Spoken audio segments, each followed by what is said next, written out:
Good day, traders. Stacey Burke from Stacey Burke Trading. Today talking about new month, new cycle. We've had lots of great movement the last few weeks, and I think we're going to continue to see that in the next few months. One of the most important things I look for, which I've talked about in some of the other videos, is the 3-day setup, the pump and dump. And when a new month begins, it's critical for me to identify the underlying trend that could be setting up into the new month. We've had major moves on a lot of the pairs, and I think that's going to continue. So as we've talked about in previous videos, we could bring up the euro, for example. The change in the monthly cycle brings new opportunities, potentially a reversal. You may have a trading range for a month. We might get a continuation for the entire month, but there'll often still be some sort of 3-bar pattern, pull back into a trend, or we'll get a peak formation for a reversal. And again, these can set up the month or even for a couple of weeks of continuation moves. And in some cases, reversals. Right now, the underlying theme is that these markets may continue, but we could see some sort of pullback before a continuation, or indeed a peak formation form in any one of these months. Indexes, no different. The NASDAQ has had an incredible run, possibly having a peak formation locked in at the high back in September, October. West Texas oil, same thing. We're poised for potentially more volatility or even some sideways trading range, but that's still roughly about 700 to 1,000 pips of trading range that we're currently trading sideways inside of. Gold also, again, just if we zoom in, we can see that there are often directional opportunities at the beginnings or the ends of months, either for continuations or peak formations and reversals. And one of the key things I look for at the new month is the 3-day cycles. And you can scroll back because there's 3-week cycles, 3-day cycles, and 3-session cycles. And when we get into a new month, for example, as soon as that first day prints on the month, we have day 1, and that is the high and the low of the current month. And when we're inside, again, previous day's highs and lows can give us information of volume that potentially may be trapped when that new month begins. We have a peak formation already in place when we look back at March, April on the euro, where volume was trapped on day 3 up. So again, we have a peak formation. My telltale sign to start looking either for a second-day trade or a 3-day pump and dump setup is when we get volume trapped and the market closes above that open. So we talked about first red day, first green day. First red day for me will be when there's volume trapped on top. First green day will be when there's volume trapped below a previous day's low and the market closes back on top. That signifies a potential second day trade opportunity for me. Market puts in a peak formation on the second day and then trades through but closes above. The next day, at the end of the month, we have a peak formation where it closes above the previous day's high and reverses. And as the new month begins, we potentially have a second day trade setting up, it being a Friday low follow through on the day, but on the Monday we had a second day trade.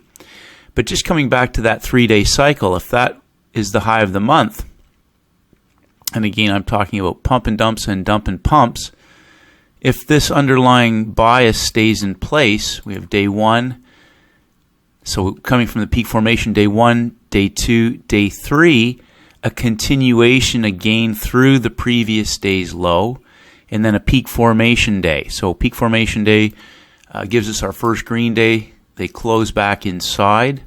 So an example of where the 3-day setup is now a continuation. So the reset on the Monday puts in new peak formation for the week to continue for a second 3-day cycle.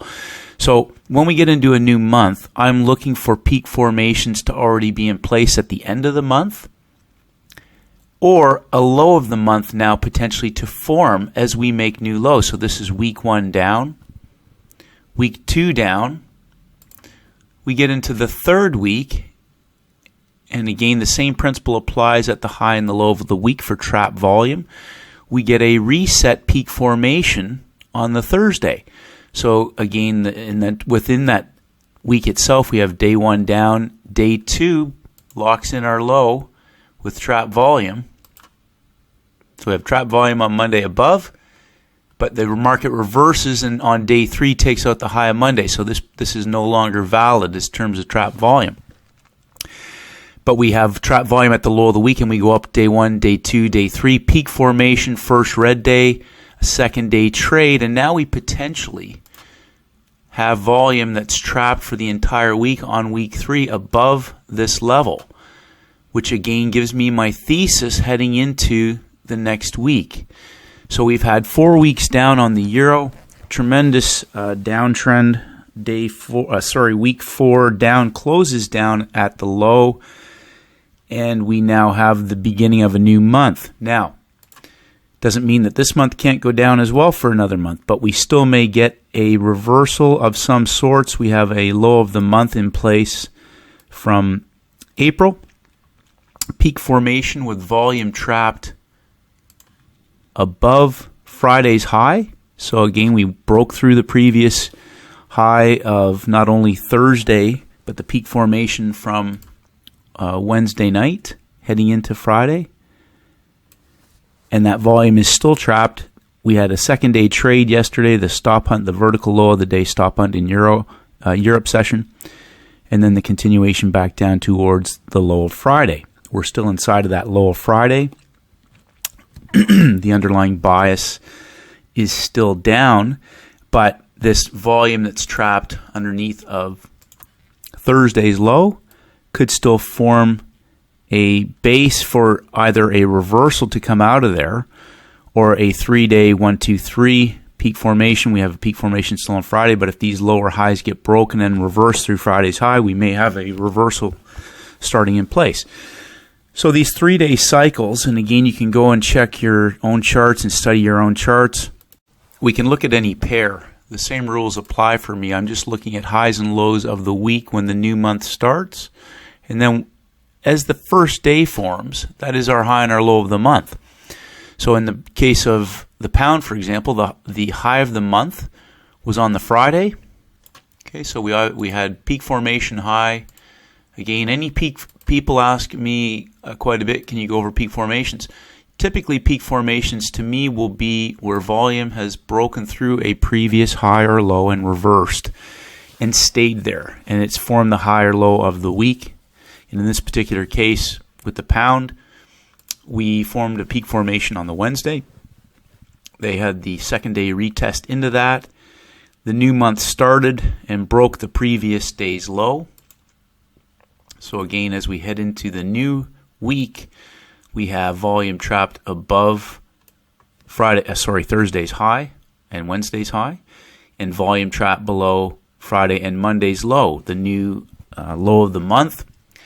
That market retests the high of the month into that block from the peak formation. And again, you'll notice that they broke Tuesday's high and reversed. That could now be our peak formation for the new month. Day 1, day 2. The reversal comes out of day 2 in the U.S. session for a level 2 straightaway trade all the way down, clearing out the low of the month. 3 pushes into the low of the previous month before going into consolidation, and you'll notice no volume was trapped on the highs just prior to that market rolling over on the Thursday, Friday, and breaking down. So this trap volume, again, coming back to the first thing I look for a pump and dump is trap volume. Day 1, day 2, heading into the Friday session, day 3 rolls over and breaks through the lows. So whenever we get trap volume, I start to count. It could go up 3 days. It can go sideways 3 days. But in the beginning of the new month, we had a peak formation already in place. They broke through Friday's low, breakout pullback, a 3-day cycle again for a day 3 trade, going to new lows. We had news that put in peak formations that cleared out these lower level peak formations in that second week. Sorry, we had to slide this across. So again, you'll notice trap volume above, putting in a new peak formation as we head into the new week. And we start our cycle again. Day 1, day 2, trap volume below. The point I'm emphasizing is that as we head into the new month, we have day 1, day 2, day 3. We will have a similar setup occur this month. It happens every month. That can give us a bias for a second month directional either continuation or reversal. So again, day 1, day 2, day 3 with the trend. Friday was the major trend down and a continuation, and then a new peak formation reset on the second day, Tuesday. Peak formation reset. Don't counter trend the peak formations once they form. And as we head into the new month, we have volume trapped below Wednesday's low. So Wednesday, Thursday, Friday. And we have volume trapped above Friday's high, which reversed out of there on Monday. So chances are we will see some sort of follow through today, either to the downside or within this consolidation. If we stay inside, we have news pretty much every day this week. Again, looking to have a directional bias as the new month begins. Day 1, day 2, day 3. We only have day 1 is for my last peak formation is where I start the count. We have day 1. We had a second day trade yesterday on the pound. We're in day 3, so this market will either retest the low or go into a reversal mode, and we'll have either a day 3 setup tomorrow. But again, so far we have a high and a low of the month, and we're trading inside of the low of April. Indexes, cryptos, everything's the same. So again, we can look at the NASDAQ. We have day 1 on the Friday from the last month. Day 1, high and low. Tuesday, Wednesday. So again, we can look to see where the volume is trapped on day 1 at the low. Day 2 trades back up. Day 3 gives us a peak formation reversal. Day 1, day 2, day 3. No lows or highs triggered at the beginning of the month. We're inside of the previous week's high and low. Just draw those boundaries. So again, you understand if we're inside and we break a boundary, once we break out of the 3-day setup, day 1, day 2, day 3, level 2 straight away, large move down, consolidation breaking the previous week's low. And again, our bias is to the downside. Peak formation low on Thursday. Locking in volume. And again, you'll notice they put a high in place and they retrade up to that high peak formation on the Friday. And a sharp move back down through the low, breaking that peak formation and continuing the month down. Cycle starts again from the peak formation, day 1, day 2, day 3. We have trap volume on day 2. So I start my count back up. Day 1, day 2, day 3, peak formation high for the short trade back down to the low. And you can tell that it's pretty simple, the process that I use. I'm just looking for day 2 trades or day 3 follow-throughs. Sometimes day 2 can be on the upside going back up. Day 1, peak formation low, retest the breakout, U.S. session long trade back up to the high. Peak formation reversal, U.S. session short trade, obviously with the NASDAQ 9:30 New York time is when the market opens. Same thing the following week, day 1, day 2, day 3. Short trade, retest on the Thursday, back down. So our monthly cycle's been down. So whenever we get to the previous day's high and we have a day 3, I'm looking to trade back in line with the trend. We get towards the end of the month now. Same scenario applied. Peak formation on Friday. Day 1 down. Day 2 reverses. Day 3 sell high setup in the U.S. session. Day 1, day 2, day 3. So these 3-day cycles can give you a lot of information, especially at the beginning of the month if we're into a reversal. This is where reversal trades will fly in the face of all your technical indicators, because your technical indicators will be going the other way. And even if we have a pullback with inside of those technicals, it will often throw traders out. And at this stage with the NASDAQ, we had day 1, day 2, day 3 last week. Going up, trap volume for the short trade on Friday. Just bring our weekly bar back up. And then Monday night, we have trap volume at the low of not only the month, the week, and we also took out the low of last week. So we're currently possibly in a day 2 situation, back to the upside, which could be a stop hunt on Friday night's short trade. Time will tell. We're currently back through yesterday's high today as we speak, but we could have a day 1, day 2, day 3 opportunity setting up as well. Now, not to say that this market can do anything, but these 3-day cycles in the timing windows, I'm looking for my trades specifically in the timing window. So if there's a 3-day setup and I don't get it in the London or US session, for example, it might happen in the middle of or later US session, which for me is the middle of the night, but that gives me a gain of bias the next day of what my trade setup might be on this pair. So hopefully that helps. 3-day setups, trap volume, highs and lows of the month, new month starting. And so with these pairs, the monthly ADR, if we were to get a continuation or even the weekly ADR, some of these markets are going to offer us large second-day trade or third-day trade opportunities. And you can tell with some of these moves on the NASDAQ, when it goes vertical, we're looking at 400 and 500 pip moves, which can be over in a couple of hours. So keep it simple, traders. This applies on any instrument. New month, new cycle. Keep it simple, stay disciplined.